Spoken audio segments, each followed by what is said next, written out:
Good day, everyone. It's a wonderful pleasure to be joining you remotely for the Future You Summit hosted by Moxton University. Unfortunately, I'm not able to be there in person, so I'm recording this message from my home base in South Africa. To better connect with you all across time and space, I wanted to start off with two acknowledgements. Firstly, Moxton University's proactive and meaningful partnership with the Globally Responsible Leadership Initiative means it's a real honor to contribute alongside distinguished thinkers and leaders, all of whom share a commitment to developing the cause of global responsibility and leadership through education.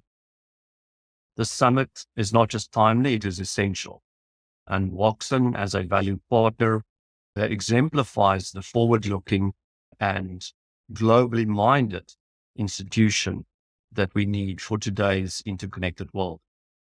The second acknowledgement is something that is not done often enough in my view, especially not here in South Africa. There is no formal so-called land recognition statement that I'm aware of, but I felt that this occasion perhaps calls for such a statement. As we look forward and imagine the future that we will create together, it is important to recognize that our future is deeply rooted in our shared past. I live on the foothills of the Outeniqua Mountains, which is the mountain range in the photo behind me.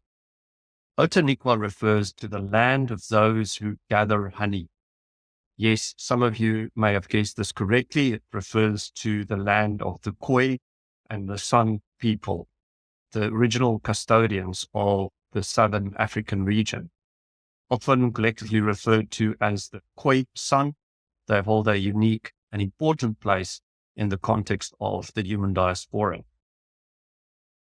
Genetic studies have shown that they are direct descendants of the earliest Homo sapiens. So they represent some of the earliest branches of the human family tree and have genetic markers that are distinct yet connected to all other populations globally. This connection places the Khoisan at the root of our shared lineage. Their intimate connection with the land and the natural environment has much to teach us about sustainability and global responsibility. And the Outeniqua Mountains serve as a natural symbol of that wisdom, a place where the Khoisan lived in harmony with nature, practiced stewardship long before the modern world began grappling with its own impact on the planet. So as we explore this important theme of future you, let us remember that the future we envisage or envision is built on the foundation of shared humanity. And it is by honoring the past that we will shape a future that is responsible, sustainable, and inclusive.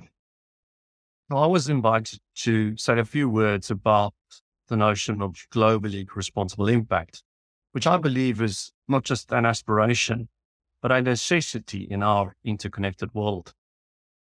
I want to share 3 provocations of what I believe it means to be and act with global responsibility in mind. But before I say anything about impact per se, maybe I'll just share briefly what we understand, or at least what our emergent understanding is of this notion of global responsibility.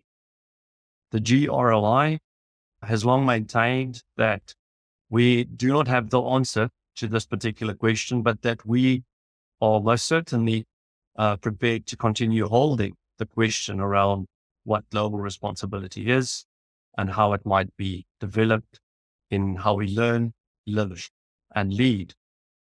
In our nearly 2 decades of working within the area of business and management education, our understanding of global responsibility is that it is a responsibility to the self, the other, and the whole, and that it is an integrative responsibility across those different levels. The logo of the GRLI, the 3 ellipses, represents me, we, and all of us. At a recent MBA kickoff for Watson students, I had the wonderful opportunity to share some words of encouragement with the intake of students that were about to start their MBA journey.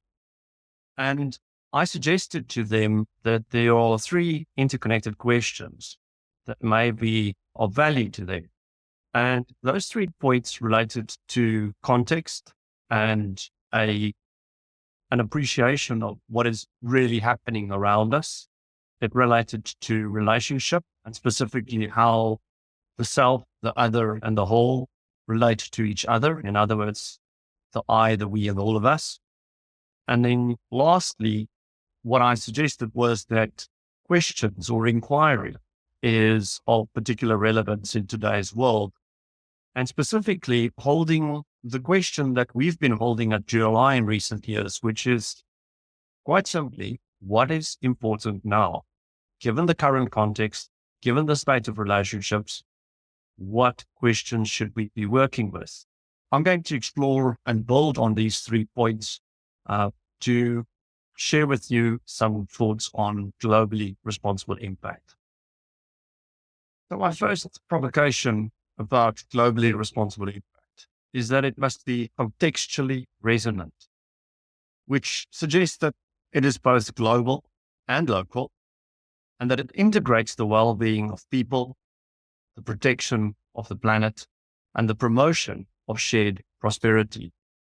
In a world that faces environmental degradation, growing inequality, the question of what is really happening around us becomes critical. We cannot address global challenges if we are blind to the full context of what is at stake. We need leaders who understand that sustainability is not a side note, but a central concern. And this involves recognizing the interconnectedness of systems, economic, environmental, social, governance, and requires acting on that awareness. Only by understanding the full scope of what is happening around us can we make decisions and act in a way that is globally responsible. The second provocation is that global responsibility demands deep collaboration across boundaries. In today's world, relationships are paramount. The question of how I, we, and all of us relate to each other is more important than ever. At the GRLI, our mission is built on collaboration across sectors, across cultures, and across geographies. A new project that we're working on is focused on developing a tipping point in business education. And we're seeing that the greatest impact comes when institutions and individuals work together towards a shared goal, leaving the egos and the logos at the door. Building relationships that are rooted in trust, respect, and shared purpose allows us to navigate complex global challenges more effectively. This signifies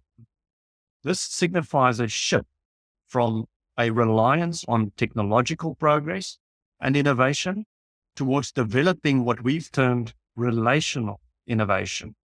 It's a shift from transactional partnerships to more relational partnerships. And then the last provocation, the third one, leadership and impact that is globally responsible is by its very nature emergent, experimental, and of course collaborative. The question I introduced earlier is what's important now? And leadership today is not about having the answers, but about asking those questions for which none of us have a straightforward answer and staying adaptable in the face of uncertainty. About a decade ago, the Globally Responsible Leadership Initiative developed something called the GRID, the Global Responsibility Diagnostic. And this may be of use to some of you, but basically what we did was looked at the various contexts as well as the dimensions across which we can ask ourselves the type of questions that will promote the awareness, the understanding, and the action that will move us towards a globally responsible mindset and practice. So in the example on the screen, it looks at the I dimension, the individual dimension. We also developed that into the we or the collective dimension, typically used in an organizational context. And what I want to leave you with today is a suggestion that going forward, the next frontier perhaps for developing global responsibility and globally responsible impact is to explore the all of us dimension. In other words, to look at what is required to develop all of us thinking and all of us action. As I hinted at during the opening land acknowledgement, perhaps an appreciation of our shared history, our common ancestry, and quite frankly, our interdependence with each other and the natural environment is an important first step towards debating the so-called global responsibility gene, which we've sometimes referenced in our calls to action. So in conclusion, and just to summarize, three suggestions or provocations for us to keep in mind on this journey. Contextual resilience. Global responsibility is hyperlocal. It starts with the self, starts with the me, but it needs to operate also at the we and the all of us level. It requires us to work beyond our egos and our logos and to emphasize the development and the innovation in the relational space. We have far too long relied on transactions, on so-called partnerships that tout collaboration, but that is not built on trust and shared understanding. And lastly, it requires us to acknowledge that we do not have the answers, but that we do need to hold questions. Thank you very much to everyone at Washington University for arranging this opportunity. I look forward to learning more about the outcomes of the Future You Summit. And I wish everyone the warmest wishes from the southern tip of the African continent. Thank you.